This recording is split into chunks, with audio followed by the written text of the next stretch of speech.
Assalamualaikum warahmatullahi wabarakatuh. Bismillahirrahmanirrahim. Apa kabar anak-anakku semua? Semoga anak-anakku semua selalu dalam keadaan sehat, tidak ada aral suatu apa, dalam lindungan Tuhan Yang Maha Kuasa.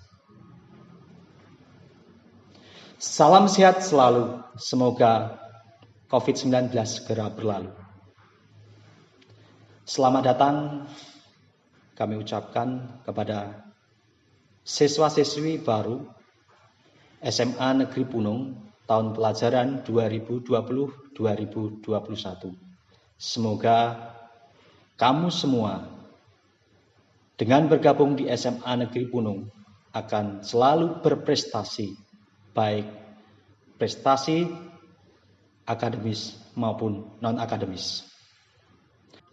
Perkenalkanlah, saya Andi Pujian Purnomo, pengampu bidang studi bahasa Inggris yang sekaligus oleh Bapak Kepala Sekolah diberi amanah tugas tambahan sebagai Wakil Kepala Sekolah Urusan Kesiswaan.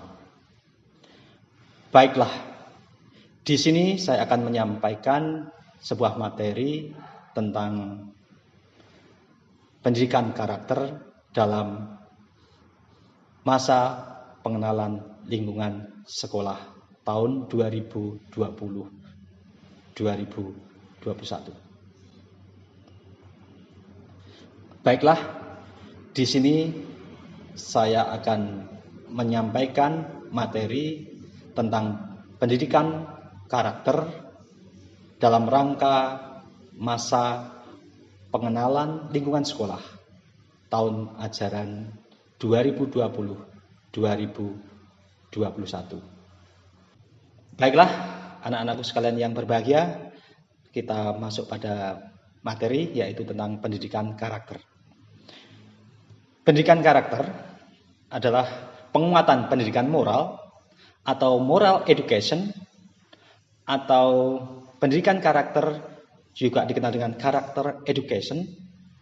Dalam konteks sekarang sangat relevan untuk mengatasi krisis moral yang sedang melanda di negara kita.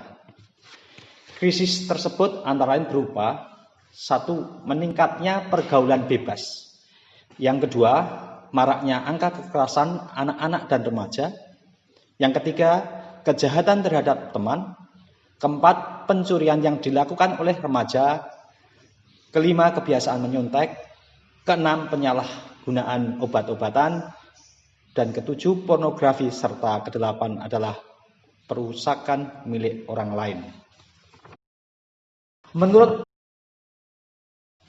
pengertian pendidikan karakter oleh ahli adalah, yang pertama, menurut Likona, karakter berkaitan dengan satu, konsep moral atau moral knowing. Kedua, sikap moral atau moral feeling. Dan yang ketiga adalah perilaku moral atau moral behavior. Berdasarkan ketiga komponen ini, dapat dinyatakan bahwa karakter yang baik didukung oleh pengetahuan tentang kebaikan, keinginan untuk berbuat baik, dan melakukan perbuatan kebaikan. Pendidikan karakter menurut Likona, secara sederhana, pendidikan karakter dapat didefinisikan sebagai segala usaha yang dapat dilakukan untuk mempengaruhi karakter siswa. Thomas Likona menyatakan bahwa pengertian pendidikan karakter adalah suatu usaha yang disengaja untuk membantu seseorang sehingga ia dapat memahami, memperhatikan, dan melakukan nilai-nilai etika yang inti. Yang kedua adalah pendidikan karakter menurut Kamus Psikologi. Menurut Kamus Psikologi, karakter adalah kepribadian ditinjau dari titik tolak etis atau moral. Misalnya kejujuran seseorang dan biasanya berkaitan dengan sifat-sifat yang relatif tetap.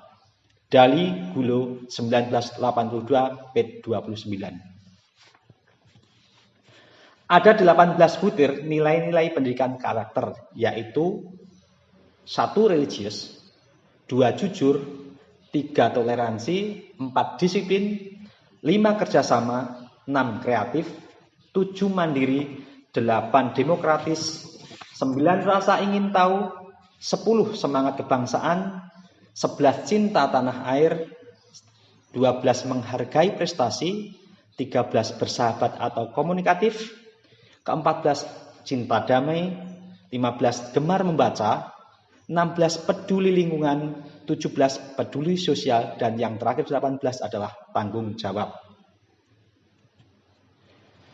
Pendidikan karakter telah menjadi perhatian berbagai negara dalam rangka mempersiapkan generasi yang berkualitas, bukan hanya untuk kepentingan individu, warga negara, tetapi juga untuk warga masyarakat secara keseluruhan. Pendidikan karakter dapat diartikan sebagai the deliberate art of all dimensions of school life to foster optimal character development, yaitu suatu usaha kita secara sengaja dari seluruh dimensi kehidupan sekolah atau madrasah untuk membantu pendidikan karakter secara optimal. Pendidikan karakter memerlukan metode khusus yang tepat agar tujuan pendidikan dapat tercapai. Di antara metode pembelajaran yang sesuai adalah metode keteladanan, metode pembiasaan, dan metode pujian dan hukuman. Karakter adalah cara berpikir dan berperilaku yang menjadi ciri khas setiap individu untuk hidup dan bekerja sama, baik dalam lingkup keluarga, masyarakat, bangsa, dan negara. Individu yang berkarakter baik adalah individu yang bisa membuat keputusan dan siap mempertanggungjawabkan tiap akibat dari keputusan yang dia buat.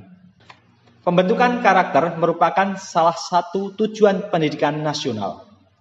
Pasal 1 Undang-Undang Sisdiknas tahun 2003 menyatakan bahwa di antara tujuan pendidikan nasional adalah mengembangkan potensi peserta didik untuk memiliki kecerdasan, kepribadian, dan akhlak mulia. Amanah Undang-Undang Sisdiknas tahun 2003 itu bermaksud agar pendidikan tidak hanya membentuk insan Indonesia yang cerdas, namun juga berkepribadian atau berkarakter, sehingga nantinya akan lahir generasi bangsa yang tumbuh berkembang dengan karakter yang bernafas nilai-nilai luhur bangsa serta agama. Seterusnya adalah bagaimana memahami pendidikan karakter.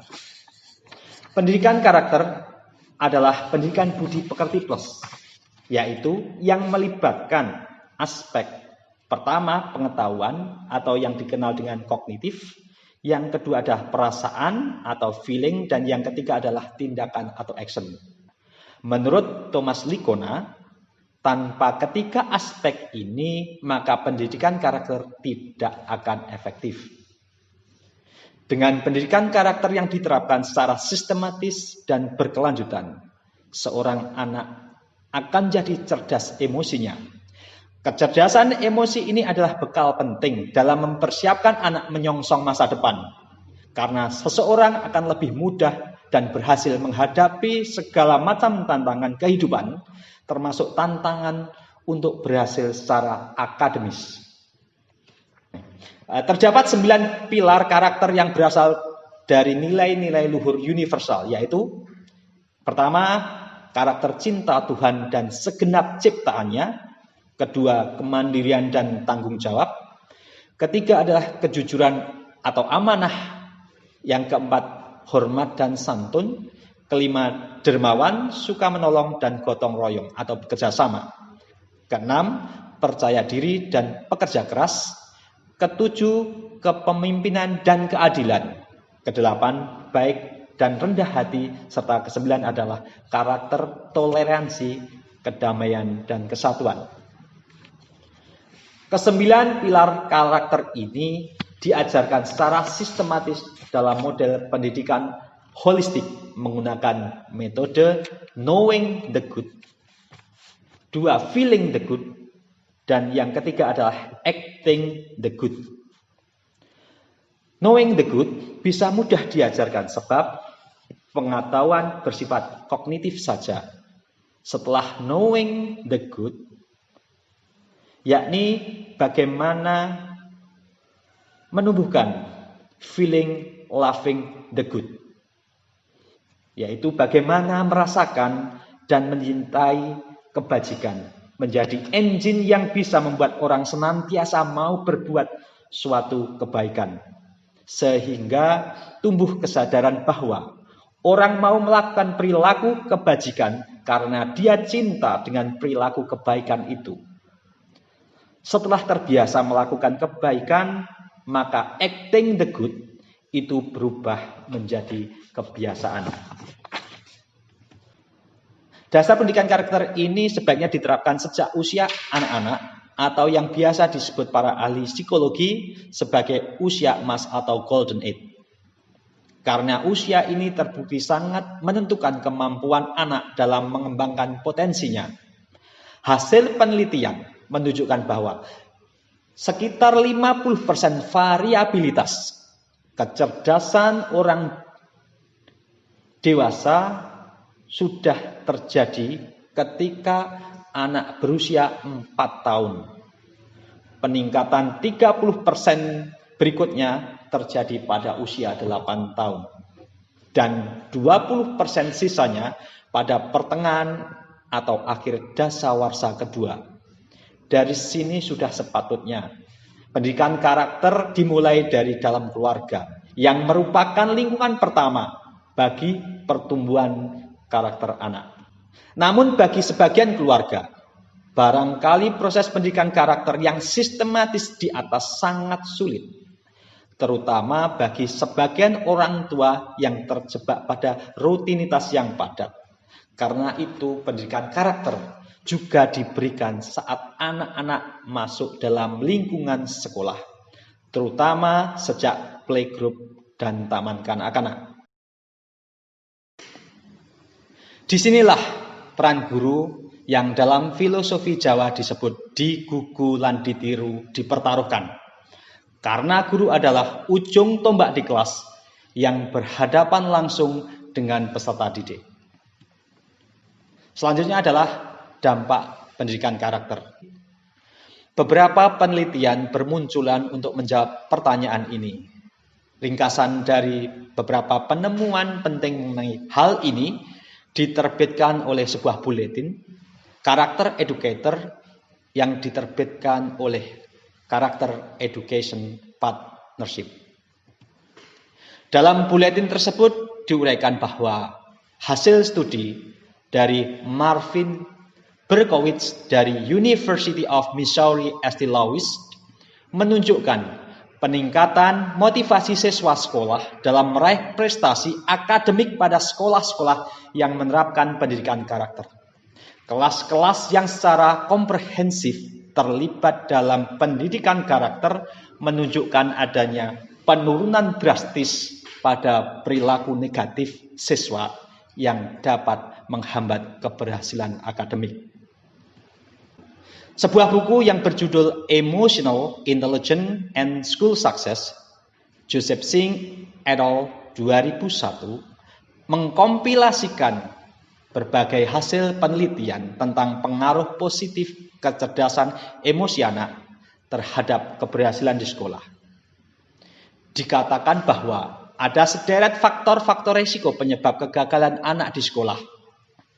Faktor-faktor risiko yang disebutkan ternyata bukan terletak pada kecerdasan otak, tetapi pada karakter, yaitu rasa percaya diri, kemampuan bekerja sama, kemampuan bergaul, kemampuan berkonsentrasi, rasa empati, dan kemampuan berkomunikasi.